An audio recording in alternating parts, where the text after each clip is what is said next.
oração. Graça e paz, obrigado, André. Graça e paz, irmãos aqui presentes, irmãos também que estão em casa acompanhando. Vamos abrir a Bíblia em Atos, capítulo 6, versos de 1 a 7. Atos dos Apóstolos.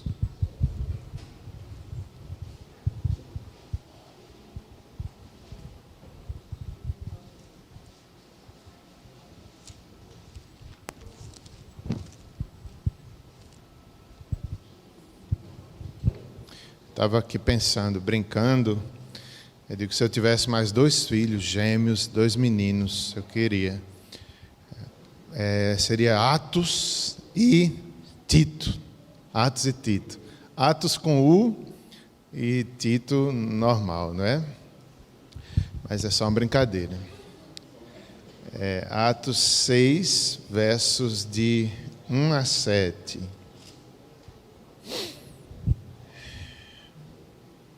Vamos ler, depois. Ora, naqueles dias, multiplicando-se o número dos discípulos, houve murmuração nos helenistas contra os hebreus, porque as viúvas deles estavam sendo esquecidas na distribuição diária. Então, os 12 convocaram a comunidade dos discípulos e disseram: não é razoável que nós abandonemos a palavra de Deus para servir às mesas. Mas, irmãos, escolhei dentre vós 7 homens de boa reputação, cheios do Espírito e de sabedoria, aos quais encarreguemos deste serviço. E quanto a nós, os consagraremos à oração e ao ministério da palavra. O parecer agradou a toda a comunidade. E elegeram Estevão, homem cheio de fé e do Espírito Santo, Filipe, Prócoro, Nicanor, Timão, Pármenas e Nicolau, prosélito de Antioquia. Apresentaram-nos perante os apóstolos e estes, orando, lhes impuseram as mãos. Crescia a palavra de Deus e em Jerusalém se multiplicava o número dos discípulos. Também muitíssimos sacerdotes obedeciam a fé. Oremos mais uma vez, irmãos. Querido Deus, te agradecemos pelo registro histórico inspirado da Tua Palavra, que nos mostra como a igreja deve funcionar para glorificar o Teu nome. A igreja cheia de misericórdia, de compaixão, homens e mulheres que serviam com alegria. Como é bom olhar para o livro de Atos e ver tudo que o Senhor fez. E nós fazemos parte dessa história, e o Senhor ainda é o mesmo. Faz outra vez em nós, aviva-nos e dá-nos uma vida assim como a dele, cheia do Espírito Santo, no temor do Senhor. Ajuda-nos, abençoa-nos nessa noite e nos fortalece, em nome de Jesus, amém. O livro de Atos foi escrito por Lucas, o médico amado, um gentio. Ele usou uma metodologia diferente, ele não recebeu a mensagem através de uma revelação, como Paulo recebeu, mas foi uma pesquisa no temor de Deus. Ele procurou saber os fatos históricos, certamente ele fez visitas, ele ouviu testemunhas e ele escreveu aqui de uma forma diferente. Como já disse, não por uma revelação como Paulo, mas uma forma também inspirada, mostrando que Deus tem várias formas de agir. Deus não é contra o estudo, Deus não é contra a metodologia, não é? Lucas é uma prova disso, um gentio que dedicou a sua inteligência, a sua pesquisa ao reino de Deus. O livro de Atos é impressionante, né? A ascensão de Jesus, a perseguição da igreja, o nascer da igreja cristã, o testemunho de Paulo, o seu chamado, as missões, as suas viagens, primeira, segunda, terceira, fala-se até na 4ª viagem missionária, sua prisão em Roma. Então, tudo que ali aconteceu, né? Deus chama homens, apóstolos, a igreja em Jerusalém é perseguida, é fortalecida, o Senhor promete voltar, e assim é impressionante o testemunho de Lucas aqui em Atos. Coloquei um tema nessa pregação, sejamos mais misericordiosos. Sejamos mais misericordiosos. Hoje, essa semana, dia 9, se comemorou o dia do diácono presbiteriano, e por isso estou pregando nesse texto. No entanto, não é só para os diáconos. Toda igreja é chamada ao serviço, a servir a Cristo. Quem serve ao próximo, ao irmão, está servindo a Cristo. Alguns de nós, Deus vai chamar para ser diáconos, oficiais, juntamente com os presbíteros, serão oficiais da igreja, líderes da igreja. Mas toda igreja é chamada a servir. Por isso que eu coloquei esse tema, sejamos mais misericordiosos, não só os diáconos, mas todos nós precisamos ver, fazer uma análise, será que eu estou sendo generoso? Será que eu me preocupo com os pobres? Será que eu faço assistência social? Aqui na igreja local nós temos a junta diaconal que se esforça para isso, ela ajuda o conselho e tudo mais nessa área de ação social. Temos também o CAEP, irmãos que trabalham na área social, pastor Érico e turma, né? Dani, acho que Ana Flora, Simone, mais alguém? Dani, ok. Então, meus irmãos, não é só para eles, é para todos nós essa tarefa de assistir aos necessitados. Esse mês, nós temos aqui na Igreja Presbiteriana do Brasil, como já falei, dia 9, dia do diácono presbiteriano, mas é também o mês dos pastores jubilados e das viúvas dos pastores. Essa pregação também tem esse objetivo, lembrar a igreja. Quantos pastores, às vezes, quando chega a 70 anos, são jubilados, tipo uma aposentadoria, mas muitas vezes não remunerada. Aí começam os problemas na família, ele às vezes não se programou para uma aposentadoria, e vem os sofrimentos e um empobrecimento social e financeiro. Nós podemos louvar a Deus, porque na igreja presbiteriana há um certo cuidado quanto a isso. Aqui mesmo no nosso presbitério, eu acredito que é geral, nacional, é orientado que os pastores ali pensem numa possível aposentadoria, nem que seja de um salário mínimo, vá pagando o seu INSS para que não tenha esses problemas lá no futuro, né? E os membros da igreja devem entender isso, porque acaba sendo um problema para a igreja lá no final. Os membros da igreja devem pensar nessas questões sociais que a igreja passa. Outra coisa que eu quero chamar a atenção é sobre as viúvas dos pastores. Quantas histórias, graças a Deus nunca mais ouvi, mas sempre ouvia, né? Irmã fulana de tal está passando necessidade. Tal igreja presbiteriana, o pastor faleceu e a irmã está passando necessidade, tinha que a igreja ajudar, era aquela dificuldade, os filhos. Então, a gente tem que tentar evitar esse tipo de problema, né? Cuidando, pensando no futuro. A nossa igreja aqui, local, como já disse, de forma nacional, sempre procura nos orientar. O conselho aqui da igreja local sempre me pergunta a pastor Érico, se a gente está sendo cuidadoso, e isso é também tarefa da igreja. Outra questão, né? Já que fala de viúvas, pastores idosos, isso também nos ensina, às vezes, o sofrimento no final da vida, nos ensina a morrer da forma correta. Planejar a nossa aposentadoria, isso não é só para pastores, mas todos vocês também têm que pensar nisso. A ter uma boa economia, a saber investir corretamente nas finanças, porque tudo isso a Bíblia nos ensina. Devemos ser cuidadosos com os gastos, devemos não ser cobiçosos demais, mas estar satisfeito com aquilo que Deus nos dá, o contentamento.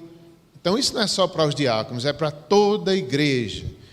Até mesmo a morte, nós vemos aqui na Bíblia, os irmãos, Jesus sabia que ia morrer. Havia um planejamento de Deus para a morte de Jesus. Moisés sabia que ia morrer. Paulo sabia que estava chegando o final e eles ali se sujeitavam, eles pela fé até se alegravam. Eu, às vezes, fico pensando, na minha própria morte. Hoje mesmo eu fui com Simone na Pedra d'Água, ela foi comigo para a escola dominical lá. Hoje foi o 3º dia da escola dominical, às 8 horas da manhã, está sendo em Pedra d'Água. No caminho a gente conversava e eu dizia: Simone, tu tem vontade de comemorar 50 anos de casados, bodas de ouro, né? Aí eu fiquei pensando, eu digo: Simone, eu acho tão distante, eu não acho que eu vou comemorar, não. Mas pode ser que sim. Aí eu disse: os 25 anos está mais perto, né? A gente está com 21 anos de casado, então vamos, quem sabe? Eu digo: eu não tenho vontade de comemorar, não, assim, com festa, com essas coisas, não tenho. Mas depois eu disse: se for para a glória de Deus, para dar um testemunho sobre a fidelidade de Deus, quem sabe a gente comemore de forma pública. Aí eu fiquei pensando, eu disse: quem sabe aqui em Pedra d'Água a gente faz um culto, isso tudo brincando, né? Quem sabe a gente faz um culto assim num terreno bem bonito, chama, os convidados vão ser todos, igual no dia do casamento, toda a igreja está convidada, todos os nossos amigos, agora vão ter que ir para a Pedra d'Água, vão ter que ir para a Pedra d'Água. Eu disse: eita, se pudesse fazer em cima daquela serra eu fazia, mas aí vai ser complicado, é melhor embaixo mesmo, se um dia isso acontecer. Mas eu dizia: Simone, eu não sei se eu chego aos 25 anos de casados, muito menos aos 50, mas eu tenho fé que, se for da vontade de Deus, Ele vai dar força, vai dar saúde, vai dar graça para isso. Se não, no dia que Ele chamar, a gente tem que estar satisfeito, a gente tem que ter contentamento até na morte, saber morrer com alegria, morrer com fé. E a gente até brinca, né? Pastor do Logos, pastor Paulo César, casou novamente ontem, né? A gente assistiu um pedacinho do casamento e às vezes eu fico brincando com Simone. Eu digo: se eu morrer, pode casar de novo, Simone, não tem problema nenhum. Não tem problema nenhum. Aí ela me pergunta: e tu vai casar de novo se eu morrer? Eu digo: eu não sei não, se eu vou casar de novo, não. Eu não sei. Seria muito difícil passar por isso, Deus me livre. Espero que não passe. Mas tudo isso a gente não é pecado, a gente pensar, a gente planejar questões sociais. Eu fico pensando: meu Deus, se alguém da minha família morrer, será que a gente tem onde enterrar? Abraão tinha onde enterrar Sara, ele comprou lá um terreno. E eu fico pensando: meu Deus, eu não tenho um terreno, tal, não comprei, onde é que eu vou? Mas aí eu penso direitinho, eu digo: não, tem, na minha família tem meus primos, tem um túmulo no Monte Santo, né? A Alba também tem um que pode emprestar a gente se precisar. Né, Alba? E a família do meu pai também tem em Boa Vista, então não falta. Eu não preciso comprar túmulo, graças a Deus. Mas se precisar, seria bom comprar. Se planejar. Isso não é pecado. Isso são questões sociais da igreja, do povo de Deus, que não só os diáconos devem pensar nisso, mas todos nós também. Então, irmãos, 4º domingo desse mês também será o dia do adolescente presbiteriano. A IPB, a nossa igreja, ela tem o Conselho de Ação Social, isso em todo o Brasil. Vejam só, irmãos, mais de 1000 projetos sociais a nossa igreja tem, a coisa mais linda. Pense nacionalmente, quantas coisas têm sido feitas, não só pelas juntas diaconais, mas são irmãos que têm dons, que têm colocado a sua vida ao serviço do rei, em ajuda ao próximo, ao necessitado. Mais de 1000 projetos na nossa igreja. São mais de 500 entidades operantes nesses últimos anos na IPB. Mais de 300 leitos hospitalares nossa igreja tem, hospitais da igreja presbiteriana. A capelania, a assistência, a evangelismo aos enfermos, com a média de 4.400 atendimentos por mês. Mais de 210 escolas, cerca de 115 mil alunos da pré-escola à pós-graduação, inúmeras classes de alfabetização de jovens e adultos. Veja que bênção. Há também barcos. Eu lembro quando eu visitei Manaus, alguns anos atrás, a igreja presbiteriana nos enviou a Manaus, eu fui com o pastor Renan, e eu conheci coisas lindas lá. Conheci o porto, conheci o ministério missionário de uma das igrejas presbiterianas. No dia estava havendo reunião dos missionários, dos obreiros, pastor Júlio, que foi daqui, eles me falavam, aqueles barcos que saem da igreja e vão evangelizar ali nos ribeirinhos, nos povos distantes, com ação social, com evangelismo. Muito mais a nossa igreja tem. E qual é a nossa parte? O que nós estamos fazendo? Será que estamos fazendo também ou só vendo os outros fazerem? Há hospital presbiteriano em Goiás, acho que é Pastor Gordon. Hospital Universitário Evangélico Mackenzie, em Curitiba. E assim vai. Vamos voltar novamente para o texto de Atos 6, versos de 1 a 7.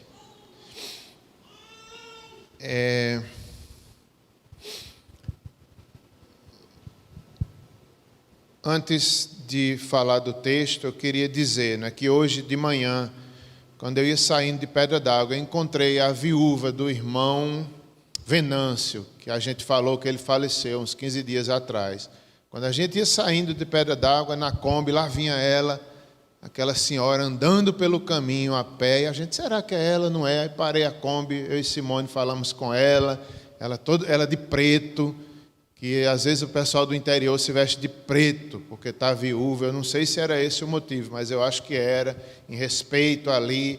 Como é que a senhora está? Uma senhora bem idosa. Ela, eu estou bem, estou bem. Aí falou, disse algumas palavrinhas para ela, Deus abençoe, estamos em oração, a igreja de Campinas está orando pela senhora. Ela disse, muito obrigado, isso nos consola. E chorou um pouquinho, e disse, eu estou bem, estou andando, eu estou bem, eu estou andando. Foi a resposta dela. Mas veja a luta de uma viúva crente, ali serva de Deus, idosa, e a família cuida dela, e nós temos que cuidar e orar pelas viúvas, desde o Antigo Testamento que Deus ordenou, cuidado com as viúvas, cuidado com os pobres. É uma ordenação de Deus que nós não podemos deixar de fora. O livro de Atos nos mostra sobre a igreja primitiva, no capítulo 4, verso 32, era um coração e uma alma da multidão dos que criam. Veja que maravilha, nós devemos querer ser assim. Eles eram unidos, um coração, uma alma da multidão dos que criam. Eles deixaram toda a diferença, todas as diferenças sociais, quer gregos, quer hebreus, quer pobres, quer ricos, em Cristo eles se uniram. Cristo quebrou toda a diferença, toda questão social foi ali resolvida em Cristo Jesus. Eles tinham tudo em comum, o temor de Deus estava no meio deles. Os discípulos se amavam e cuidavam uns dos outros, isso é muito importante.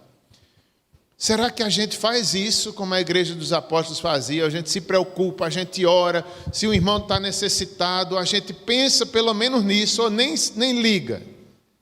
Eles cuidavam uns dos outros, oravam. Não só oravam, mas procuravam saber, procuravam agir, ajudar aqueles que realmente estavam em necessidade. Por isso que essa pregação tem esse objetivo. Será que nós somos assim? Ou será que perdemos isso da igreja primitiva? Quase 3.000 convertidos num dia, depois quase 5.000 convertidos foram unidos ao Senhor e se uniram uns aos outros em amor santo. A doutrina da ressurreição do Senhor era difundida. Capítulo 4 de Atos, versos 33. Com grande poder, os apóstolos davam testemunho da ressurreição do Senhor Jesus.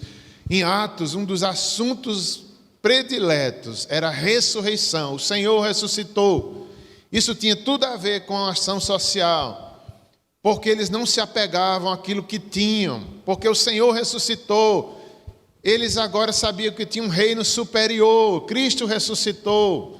O contexto social de perseguição era outro, não é como vivemos aqui. Eles sabiam que podiam perder tudo para o império. Então era melhor distribuir entre os irmãos. Eles sabiam que não podiam se apegar a bens, a terrenos, a casa, porque eles tinham algo muito maior, a ressurreição de Cristo. Nem mesmo a morte deles seria o fim. Eles estavam ali com alegria, servindo a Cristo nessa consciência e testemunhavam da ressurreição do Senhor com grande poder. Verso 34, ainda do capítulo 4. Pois nenhum necessitado havia entre eles. Isso é muito bonito. Não havia nenhum necessitado entre a igreja primitiva. E aí também a gente tem que pensar na gente, né? Será que em nosso meio há alguém necessitado? Eu sempre procuro saber. Às vezes a gente não sabe, mas se vocês souberem, avisem para a gente, avisem aos diáconos, para que a igreja possa tentar ajudar. Eles tinham essa preocupação. Nenhum havia necessitado entre eles.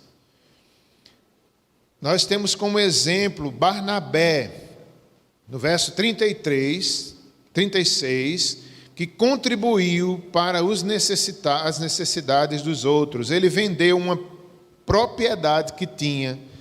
Barnabé, não só Barnabé, mas isso aconteceu com muita gente na igreja. Eles vendiam, eles traziam, colocavam ali as ofertas aos pés dos apóstolos. Barnabé é o grande exemplo. É um homem ali que vende as suas propriedades e dá ali para a igreja. Temos também o mau exemplo de Ananias e Safira, que fizeram o contrário. Ninguém pediu para eles venderem nem darem nada à igreja, não era obrigatório. Eles viam os outros fazendo e quiseram imitar, sem ser com sinceridade. Venderam também a propriedade, mentiram na igreja, disseram que era um valor sem ser. Deus revelou aos apóstolos: você está mentindo. Ela morreu e ele também morreu, os dois combinaram. É um mau exemplo de casal unido para mentir, casal unido para fazer o mal. Às vezes a gente vê isso, aquele casal é tão unido, mas é unido para o mal, não é unido para fazer coisa boa, não. É unido para pecar, é unido para fazer coisas erradas. Aqui esse casal mentem ao Espírito Santo e os dois morrem. No versículo 1 do capítulo 6, nós veremos aí a necessidade do trabalho social da igreja. No versículo 1, eu vou reler. Ora, naqueles dias, multiplicando-se o número dos discípulos, houve murmuração dos helenistas contra os hebreus, porque as viúvas deles estavam sendo esquecidas na distribuição diária. Então vamos ver algumas lições aqui nesse verso 1. Os primeiros cristãos eram muito generosos e haviam morrido para o mundo. Grande graça Deus derramou sobre eles. Veja que frase importante. Os primeiros cristãos eram muito generosos. Aí nós temos que pensar em nós. Nós somos também muito generosos, ou isso não se aplica a nós? Eles eram. E haviam morrido para o mundo. Esse era o segredo, que não é segredo, né? Mas esse era a origem da generosidade. Eles morreram para eles mesmos, eles morreram para o mundo, para a cobiça. Eles morreram, eles não viviam mais, mas era Cristo que vivia neles. Eis aí a razão de tão grande generosidade. Se a gente morrer para nós mesmos, morrer para o mundo, nós também seremos mais generosos. De tal forma que Cristo deve viver em nós, não nós mesmos. Há uma frase aqui de Mateus Henry, comentarista, que diz assim: os primeiros cristãos não insistiam em possuir bens e propriedades dos quais até as crianças têm certa percepção. e inveja, e nos quais as pessoas mundanas triunfam. Ele diz aqui, o comentarista, que os primeiros cristãos não tinham isso, não insistiam nessa ganância que é muito comum até mesmo nas crianças. Até mesmo as crianças brigam por bens, ou meu pai tem isso, eu sou, né? Meu pai é isso, meu pai é isso. Aí ele diz que os cristãos de lá, porque eles morreram para o mundo, morreram para si mesmo, quem vivia neles era Cristo, então eles não tinham mais essa disputa tão comum entre nós, por coisas, por projetos humanos. Por isso que eles eram tão generosos. Eles abundavam em atos de caridade. Atos de caridade. Aqui me faz lembrar Dorcas, que foi uma mulher que morreu, e quando ela morreu, o povo chorava, e o povo trazia as coisas que ela fazia, e Deus ressuscitou ela, e foi aquela alegria para a igreja. Então, será que nós temos também, será que nós somos cheios de atos de caridade, atos de bondade, como Dorcas foi?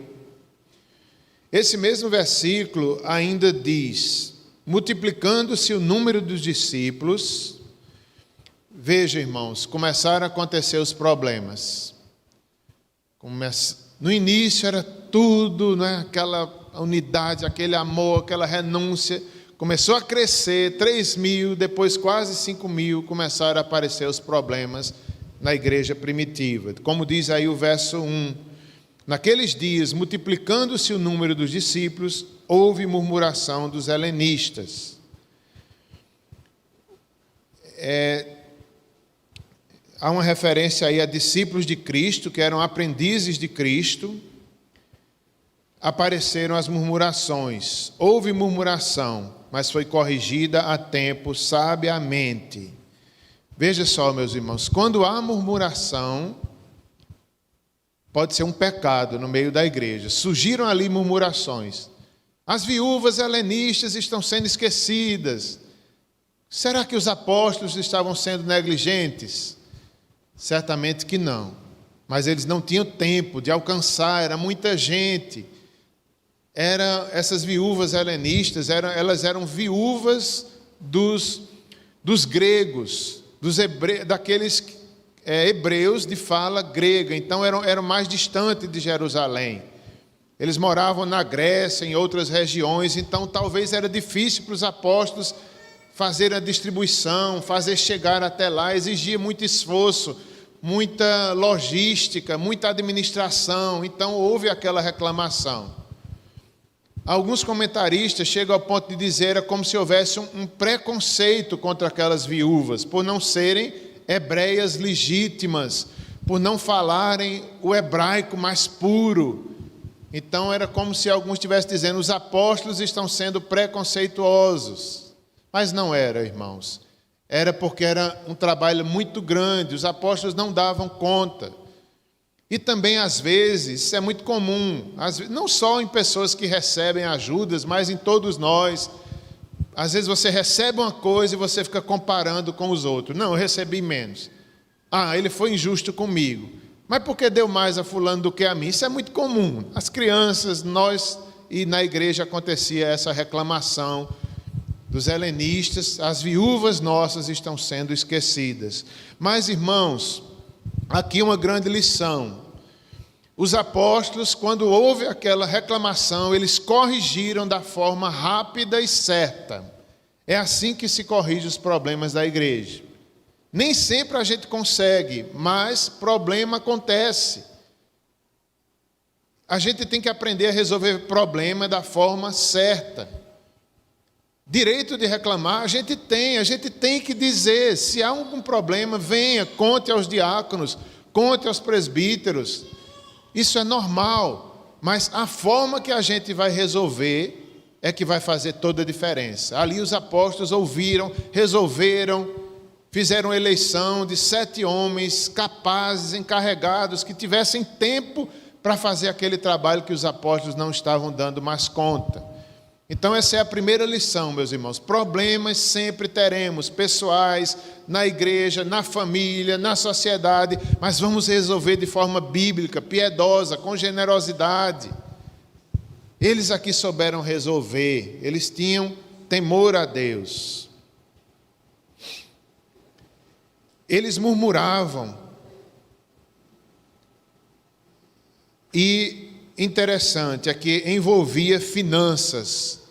De onde vinham essas ofertas? Certamente da coleta do capítulo 4, de Barnabé, de outros que trouxeram ali as suas ofertas e colocaram aos pés dos apóstolos. Então era dinheiro, talvez muito dinheiro.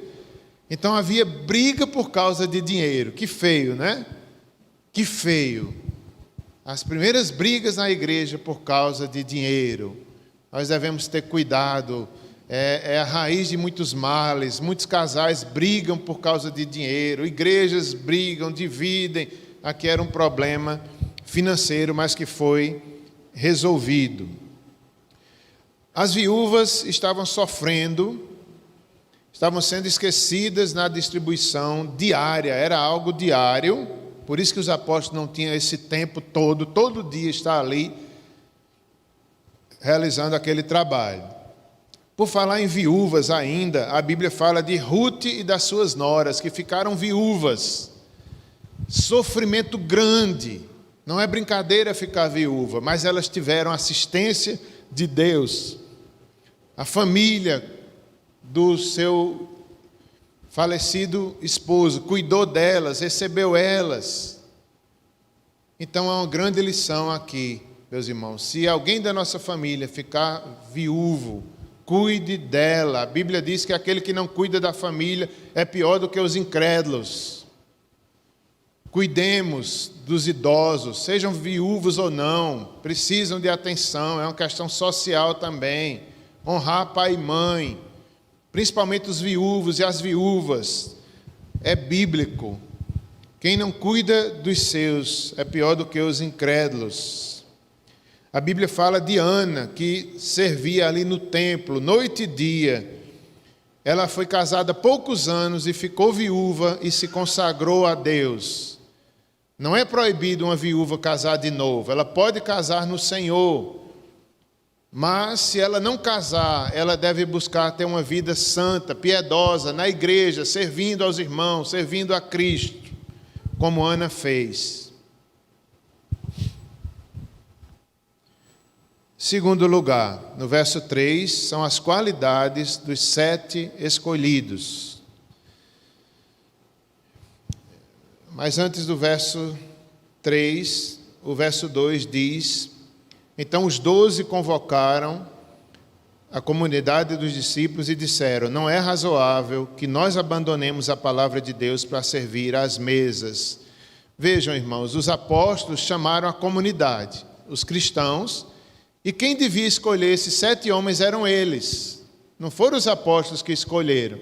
Por quê? Porque eles conheciam, eles podiam investigar a vida deles, saber o testemunho deles, porque eles tinham que ter um bom testemunho na vizinhança, na sociedade, para poder ser diácono. Então os apóstolos disseram: chama a comunidade, vocês que vão escolher, e nós vamos ordenar, nós vamos orar por eles e com vocês oficializar esse ministério, mas vocês vão eleger e vocês vão apontar. E os apóstolos, eles disseram que não era razoável que eles deixassem a palavra de Deus para servir às mesas. Então, eles vão dizer aqui também,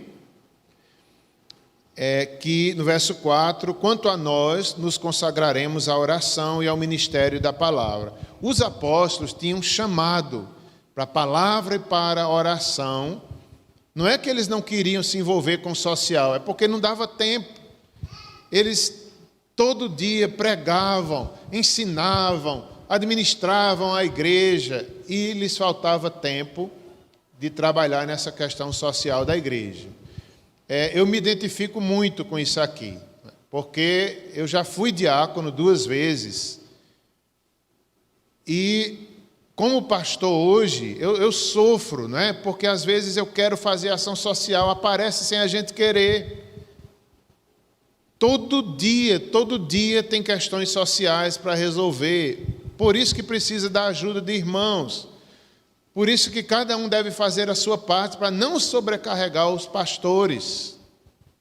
Cada um de vocês devem estar atentos, devem fazer. Se você pode ajudar, ajude você mesmo. Agora, se você não pode, busque a ajuda da igreja.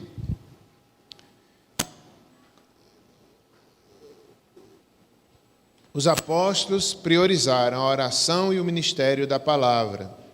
Servir às mesas requer tempo, compromisso, distribuição, organização. O verbo diaconel no grego significa servir, Ivando. É o que caracteriza um diácono, é aquele que serve. De forma oficial, o diácono. De forma geral, todos nós devemos servir a Cristo, servir uns aos outros.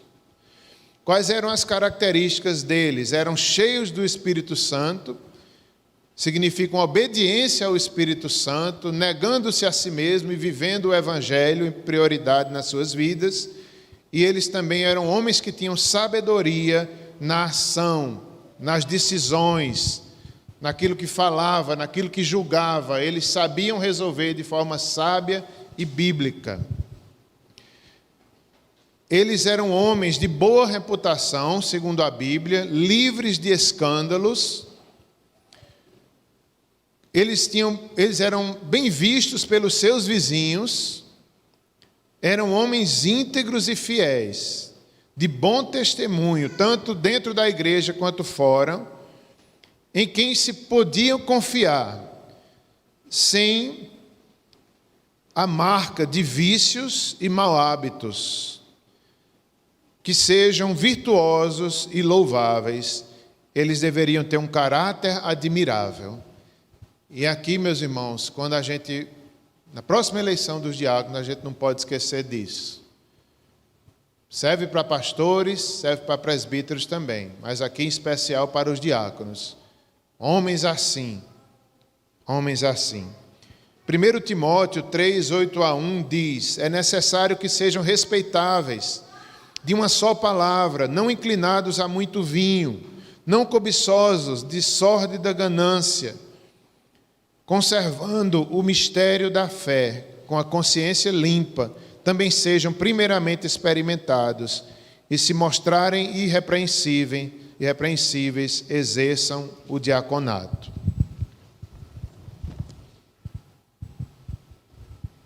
Terceiro lugar, versos 5-7. Nós vemos aí o nome desses irmãos que foram eleitos, né? O parecer agradou a toda a comunidade. Elegeram Estevão, Nicanor, Filipe, Prócoro, Pármenas e assim vai. Impuseram sobre eles as mãos, e assim crescia a palavra de Deus em Jerusalém e se multiplicava cada vez mais os discípulos.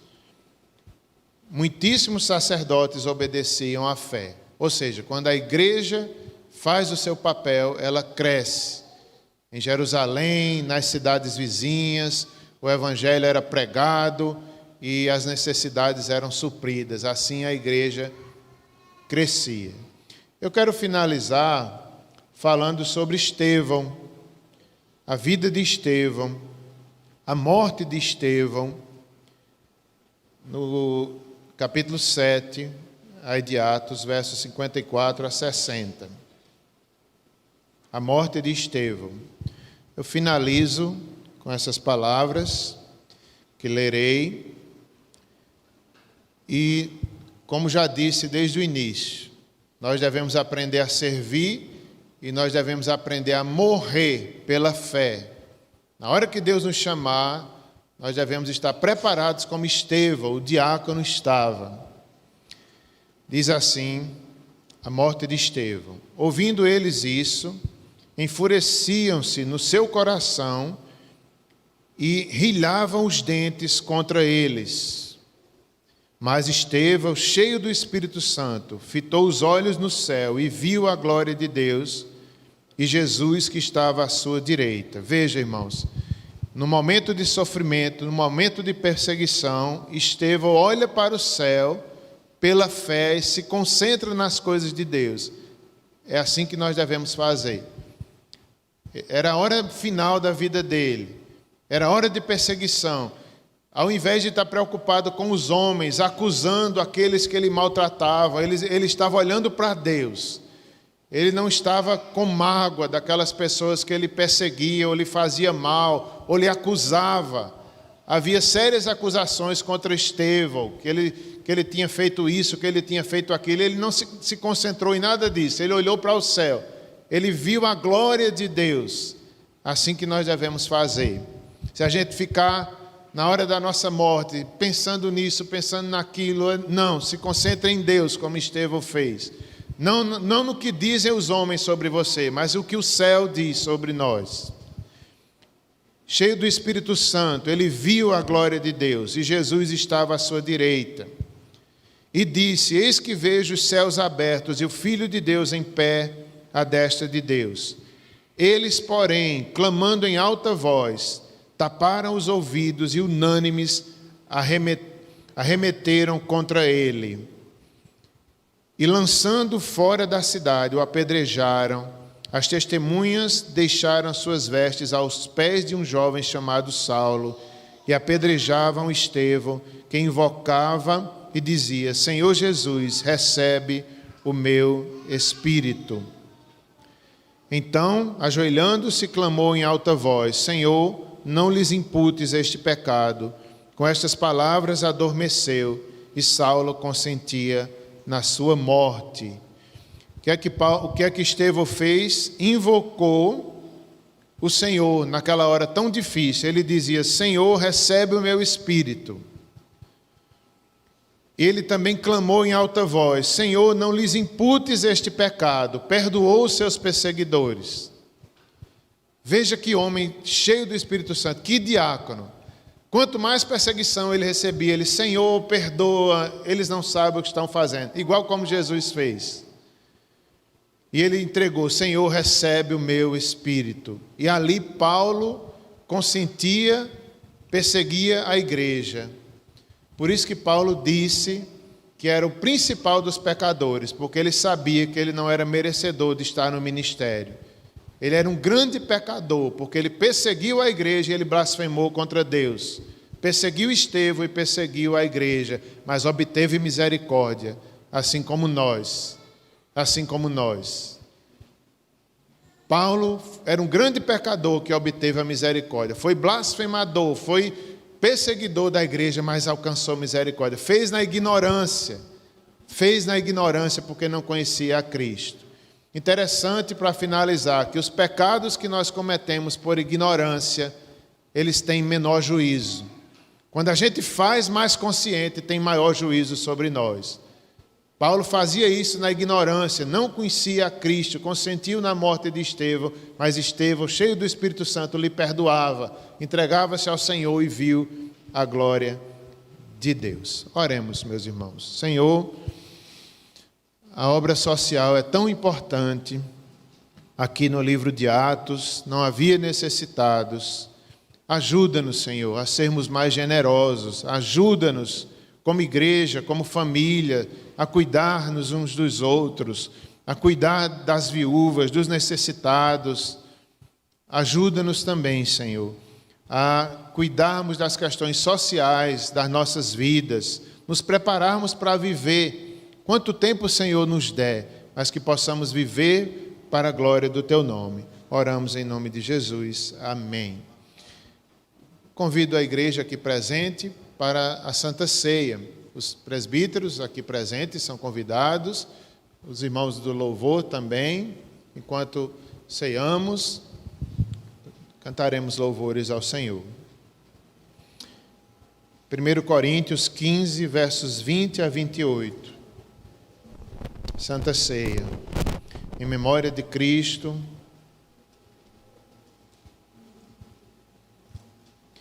em memória dele, mandamento do Senhor, o pão, o corpo de Cristo, o cálice, o cálice da nova aliança, a remissão dos nossos pecados, o perdão do nosso pecado.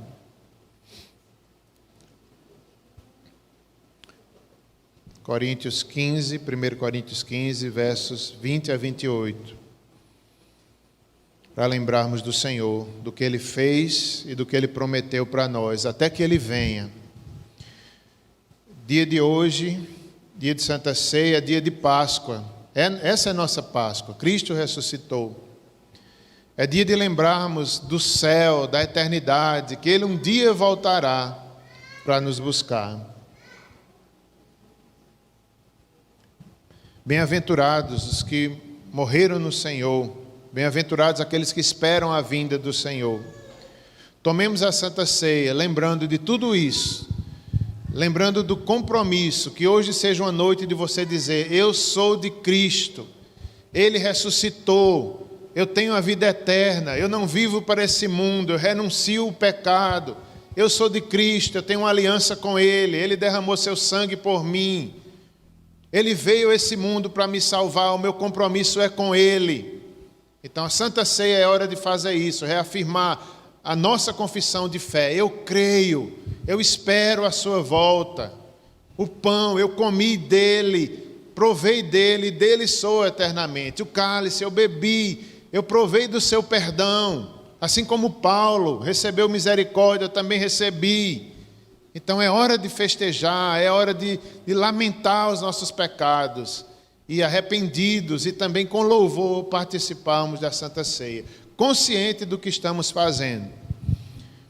Esse texto diz assim: Cristo, as primícias dos que dormem, mas, de fato, Cristo ressuscitou dentre os mortos, sendo Ele as primícias dos que dormem, visto que a morte veio por um homem, também por um homem veio a ressurreição dos mortos, porque assim como em Adão todos morreram, assim também todos serão vivificados em Cristo, cada um por sua própria ordem. Cristo, as primícias, depois os que são de Cristo na sua vinda. E então virá o fim, quando Ele entregar o reino de Deus e Pai, quando houver destruído todo o principado, bem como toda potestade e poder, porque convém que Ele reine até que haja posto todos os inimigos debaixo dos pés. O último inimigo a ser destruído é a morte, porque todas as coisas sujeitou debaixo dos pés. E quando diz que todas as coisas lhe estão sujeitas, certamente exclui aquele que tudo lhe subordinou. Quando, porém, todas as coisas lhe estiverem sujeitas, então o próprio Filho também se sujeitará àquele que todas as coisas lhe sujeitou, para que Deus seja tudo em todos. Lembremos dessas promessas. Esse é o Evangelho. Esse é o Evangelho. Todos os inimigos foram vencidos. A morte, a nossa esperança eterna. O Senhor virá. Ele venceu todo o principado e potestade. Então virá o fim. Oremos mais uma vez. Nos preparando para a Santa Ceia, a palavra de Deus diz que nós devemos examinar o nosso coração. Cada um dos irmãos possa pedir perdão, peça a Deus perdão pelos pecados, reconheça que é pecador, como Paulo reconheceu, e que a graça nos alcançou. Nós temos preciosas promessas.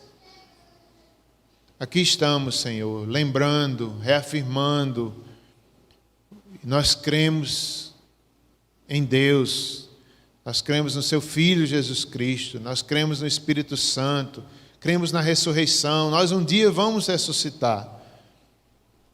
Não vivemos mais para nós mesmos, nós somos dele, estamos em uma aliança feita pelo sangue de Cristo. E aqui queremos reafirmar, Senhor, somos teus, nos entregamos a ti, o Senhor nos escolheu antes da fundação do mundo. Abençoa esse momento, abençoa a igreja, consagramos a Ti os elementos, o pão, o corpo, que representa o corpo de Cristo, o cálice, a nova aliança. Abençoa-nos, Senhor, pela fé, enquanto Te louvamos, dá-nos consciência, fortalece a nossa fé nessa noite. através dessa santa ceia, derrama graça em nós, fortalece a tua igreja, assim como derramaste na igreja primitiva, graça, força, poder, derrama sobre nós, Senhor, derrama sobre nós essa bênção de sermos teus filhos, essa bênção de pertencer ao teu povo. Oramos em nome de Jesus, amém. Podem servir, meus irmãos.